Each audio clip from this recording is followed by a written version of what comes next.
So where should the story of Bub Borman start? Man of God, leader, mover, intellectual, linguist, Bible scholar, pilot, mechanic, carpenter, builder, the list goes on and on. Truly, he was one of the great men of the 20th century. Yet few people ever knew of him or of his work.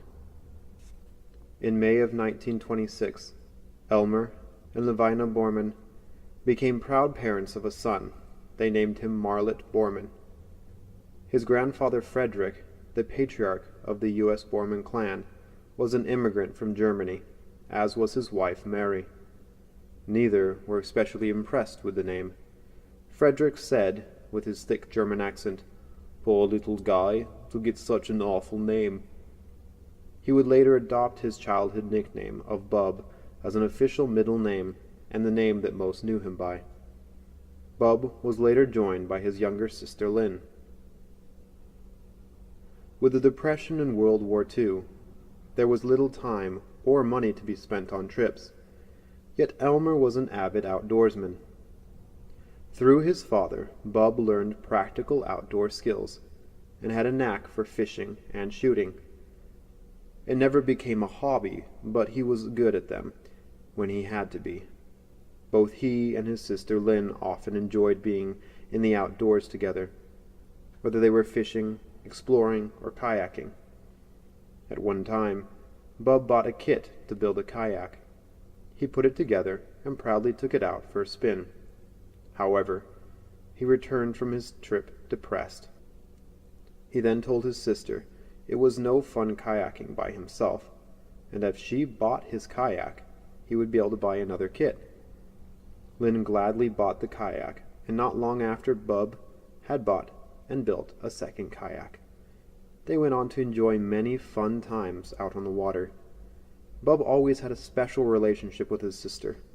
They were never just siblings, they were the best of friends. Both Frederick and Elmer Borman were builders. They were involved in carpentry, stonework, sheet metal systems, and a host of other activities. At an early age, Bub was involved in the nitty-gritty of how to do it, and what's more, how to do it right. Testimony to this Borman tradition is that quite a few of the houses the trio built still stand in and around Geneva and St. Charles, Illinois. Bub also learned about another form of building during his youth, this time with eternal materials. He became a Christian as a teenager and never stepped back from his commitment to living Jesus. He applied the same psychology to this as to the more temporal buildings he was involved with, learning how to do it and how to do it right. There was a plaque he made with Charles Schulz's Peanut cartoon. Linus calls Snoopy over to play fetch with a stick. However, Snoopy turns his back in haughty disdain. Linus probably thought he was being lazy or rebellious. But Snoopy's bubble tells the real story. "I will not chase a stick that has not been properly sanded and polished." This applied to everything Bub did, from the tiny but well-polished plaque to his daily spiritual life, to his approach to translation, to teaching his kids, and more. As World War II reared its ugly head over the world during the teenage years, Bub's personal interest began to focus on airplanes, aerodynamics, and the world of aviation. He built models of warplanes for use in military identification classes. He built unmanned flying airplanes, gliders, and others, and longed for the day when he could be a pilot himself. His work in aerodynamic design and technology was far beyond the average for a high school student, and a career in aerospace industry seemed like a total logical fit. Bub graduated from high school as valedictorian, being a straight A student. He joined the Army Air Corps in 1944 and was initially trained as a radio operator. But the war was over. Before he could apply his training, he was among a huge number of young men whose passion was aviation that was demobbed as the military reduced its size. However, he had a huge advantage in the form of the GI Bill. He applied to and was accepted at Columbia Bible College in North Carolina, and along with the regular education, also began working on getting his pilot's license. While in college, he made many lasting friends and got involved in some great ministries, one of which was a quartet called King Ambassadors. They sang their way through school and was very popular in the local churches. While in college, he struggled in his Greek class, which was not a surprise, as he had also struggled in learning Spanish in high school. Later, he used his struggle in Spanish and Greek as an example of his total inadequacy as a linguist. Following Bible school, Bub strongly felt that God was directing him towards overseas missions. As a competent pilot and mechanic, he was attracted by the newly formed jungle aviation and radio service known as JARS. This organization had been created to provide logistics for Wycliffe's Bible translators. Bub started working for the JARS group in Peru in the late 40s. One of Bub's most exciting and fun periods of life was when he worked in Peru. He didn't have the hours or skills that the other pilots had, but he took on assignments as co-pilot, radio operator, and mechanic for most of the planes that were flying.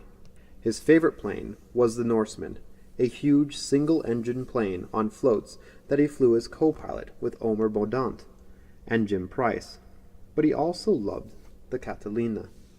Meanwhile, the group of pilot mechanics who operated the fleet became very close, a band of brothers, and even when Bub followed his Lord in giving up his flying career to become a translator, his closest friends always remained within the pilot group.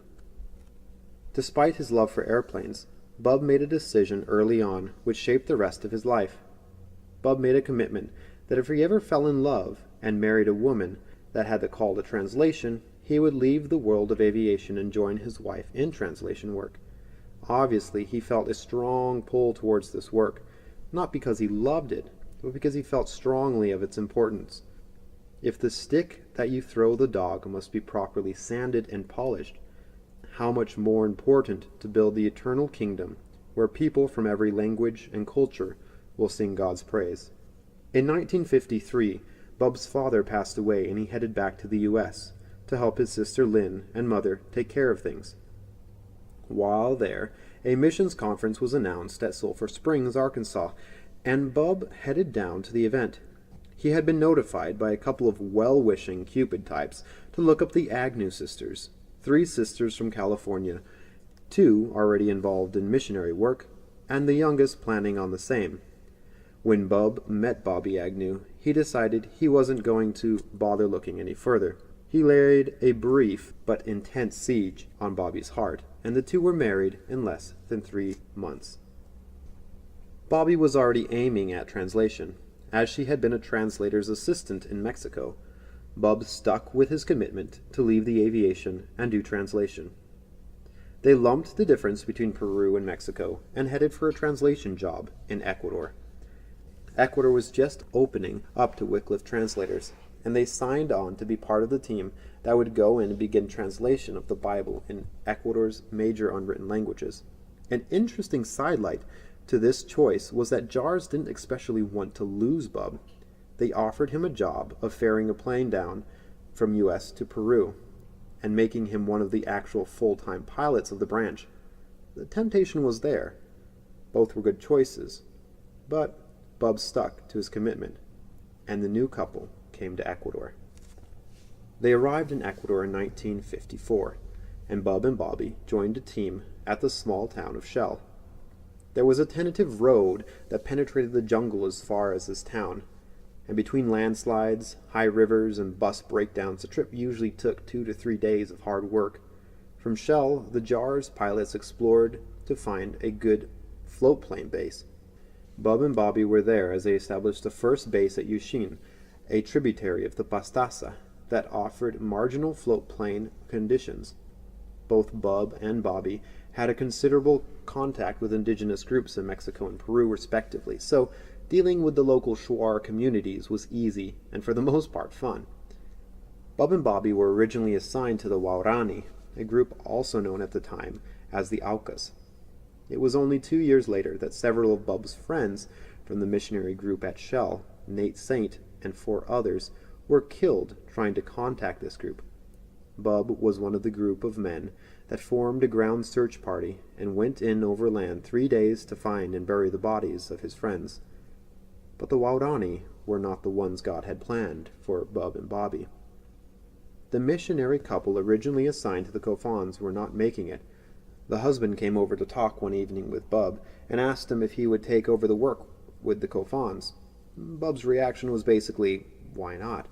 And Bub began making plans to do his own surveys. Bub's first round of visits to the village was in the Ronca sedan, a small float plane. He was with Omer Bodant, his friend and companion from Peru. They first flew up to what is now recognized as the border between Ecuador and Colombia, along the San Miguel River.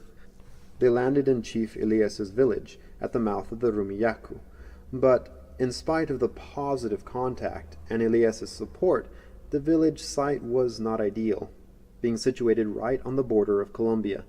So, Bub said a reluctant goodbye to Elias and boarded the plane. Next they flew down the Aguarico River. The upriver village of Sinanguea was perched on the edge of a huge boulder garden and angry rapids, not an ideal float plane landing site, so they continued down the river. The next village, Devuno, was an easier landing, and they taxied up the bank with high hopes. But Gregorio, the chief of the village, obviously had no use for either the gringos or the plane. No place here. You can camp on the beach across the river if you want to, but no staying here. Go down to Doreno. My cousin Guillermo will let you stay there. So it was down to Doreno. As they landed and taxied up the riverbank, Bub began his first conversation with Chief Guillermo, who later became one of his very close friends. Picture the Kofan contingent in their tribal dresses of indiquejes and pañeros, and some with beads and face paint. Picture Bub as a 27-year-old guy from the Midwest stepping out on the float and walking up the bank, listening for the broken trade Spanish as he explains his mission. I want to come and live with your people and learn your language. The chief says, yes. Bub says, I want to develop an alphabet and teach your people to read and write in your own language. The chief says, yes. Bub continues, I want to translate God's word into your language so that you can read it for yourselves. The chief repeats, yes. Bub, I want to bring my wife out here, and when we have our kids, I want to raise them here. The chief says, yes. Bub was getting a little bit suspicious that yes was about all the Spanish that Guillermo knew. Let's see. Question without yes or no answer. So where can I build my house? Guillermo points at a spot. Right there. We can start tomorrow. Bub turns back to Omer and says, throw out my duffel bag. I'm staying. Though you might think of this scene as exciting or of Bub as being brave, he never saw it that way. He would say there was nothing dramatic or exciting about it at all. It was a part of the process, where you walk forward one step at a time. Throwing the stick only makes sense if it has already been sanded and polished, at which point the throw is only the logical next step. This was one of the most powerful lessons of Bub's life. He covered vast distances with small steps. Anyhow, that was the beginning of over 50 years of deep interaction and relationship with the Kofan people.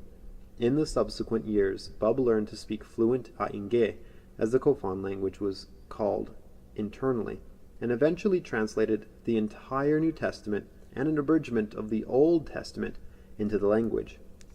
He produced multiple anthropological and linguistic papers and worked closely with Bobby as she took on the work of developing literacy materials. Meanwhile, he also became part of the community. Wycliffe was castigated by many Christian organizations and churches for getting involved in what we now call community development. Both Bub and Bobby never paid much attention to the accusations. God had called them to a commitment to the people, which was not just the job of creating literacy materials and translating the Bible. It meant improving every facet of life, from setting up vaccination programs and combating the slow but tremendously destructive spread of tuberculosis, to helping sharpen machetes. Not long after moving to the village, their first son Randy was born, and in the coming years Sherry, Rick, and Ron joined the family. The whole family became involved in the village life, and became to a greater or lesser degree co-fons in language, culture, and the way of thought. The time spent in Doreno was for the most part fun. However, those first years at Doreno were also hard in many ways, as they had to move several times, as not only their airstrip, but their houses and gardens all went into the floodwaters. Food was often scarce, and sickness also raised its ugly head. Bub suffered for weeks with a boil that ruined his nose, and fought a particularly nasty round of hepatitis A. Living in Doreno had its drawbacks, and for someone involved in trying to develop an alphabet and translate the Bible, there was too much community development to do. Bub and Bobby increasingly gravitated towards living at the newly developed base at Limancocha. Limancocha was located on a lovely lake almost 3 miles long. It was a stable platform for float plane operations, but it also represented a much more secure location for buildings. Bub and a couple of others did the initial exploring, and liked what they saw. Each family got a lot to build on. Limancocha for Bub was a comfortable workplace, but still very much a workplace. Here he did most of the translation work, which included long hours in a small office, working with different men from Doreno that came in to help him. In the early 80s, his primary goal, the translation of the Bible into Aige, was reaching an end. The New Testament was printed in 1980. However, the government antagonism to foreigners, and specifically Wycliffe, led to Limancocha being closed and the mission being kicked out of Ecuador in 1982. Bub was part of the exodus. Humbly, they gave up their homes and their work and moved out. In a not especially surprised movement, the very government that sent Wycliffe away realized that they had no other link to the Amazonian people and their language. They invited all the translators to return within a couple of months of expelling them. Bub and Bobby moved back, but they stayed mostly in Quito this time, where they rented in various areas in the north of Quito and worked on an abridgment of the Old Testament. The abridgment was finished in 1993, and would later be printed together with the New Testament in 1998. Around this time, Wycliffe ended its official work in Ecuador. But Bub and Bobby stuck around, as their children were now deeply involved in Ecuador. Of course, it wasn't just their children and grandchildren that kept them in the area. It was the people. It was the culture. It was home. They did eventually buy a place near the Wycliffe Center in Dallas, Texas, and began a pattern of several months in Ecuador followed by several months in the U.S. But as their health deteriorated, the time in Ecuador became shorter and the times in the U.S. became longer. Eventually it became apparent that Bobby was no longer going to be able to handle the travel. With tremendous sadness, they could no longer visit Ecuador. Finally, it became obvious that even living in Dallas was too much strain. They made the decision to move to Michigan to live with their son, Rick. Bobby passed away a few years ago, but Bub stuck around until now. And as he lived this last chapter of his full and powerful life, one of the biggest lessons he demonstrated was humility. He had committed his life and time to God in high school, and now that his life was God's, it had nothing to do with him or his rights or his wishes, nor really did it have anything to do with his kids or his friends. It was for God to decide when to take him, and for God to decide what was next. His commitment to God's timing and God's plan made waiting possible, even when, especially after Bobby died, it was not easy. The next step was one he longed for, and increasingly his body became a prison for his spirit. In the early days, he had often speculated on what the future looked like, but over and over again he would come back to one of his favorite parables of Jesus, the 3 servants and the talents. Bub's real goal, as he presented his well-sanded, well-polished, and thoroughly used stick to his master, was to hear the words, "Well done, good and faithful servant. As you have been responsible here with the work I have given you, now take on these greater responsibilities that will be yours in my future." Something that we know is occurring, has occurred, and will occur in God's timeless framework. Nothing of true value is ever lost, and Bub's God holds his past, his present, and his future in eternal arms.